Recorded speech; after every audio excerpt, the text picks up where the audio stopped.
তারা আমাকে ফজা পাগলা বলে কথা বলে, উনি একদিন এটা বলেন।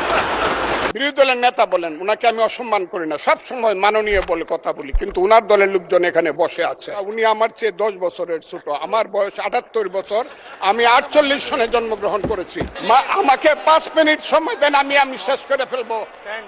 আমি আজকে আপনার সামনে শুধু বলতে এসেছি। মাননীয় সদস্য, আরো 3 মিনিট দেওয়া হলো আপনাকে। আমি বলতে এসেছি, হ্যাঁ, আমার বক্তব্যের পরে বলবে আমরা কি মুক্তিযুদ্ধ করি নাই। যেমন বিরোধী দলের নেতা বলেন, উনাকে আমি অসম্মান করি না, সব সময় মাননীয় বলে কথা বলি, কিন্তু উনার দলের লোকজন এখানে বসে আছে, তারা আমাকে ফজা পাগলা বলে কথা বলে, উনি একদিন এটা বলেন।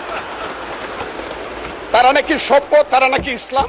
এবং উনি যে বলতেছে, ওই দিন বললো যে আমার দাড়ি পাকা, আমার চোখের সমস্ত পাকা, উনি আমার চেয়ে 10 বছরের ছোট, আমার বয়স 78 বছর, আমি 48 সনে জন্মগ্রহণ করেছি, উনি 58 সনে জন্মগ্রহণ করেছে। কথাটা সত্য না মিথ্যা? মাননীয় সদস্য, আমি ওনাকে আপনাকে কেউ এই ধরনের উক্তি করেছে আপনার সম্বন্ধে? এরকম তো সংসদে কেউ বলে নাই তো। এরকম না বলছি, করেছে। আপনি কেন নিজে টেনে? করেছে আছে এখানে উপস্থিত। আমি আজকে আপনাকে বলতে চাই,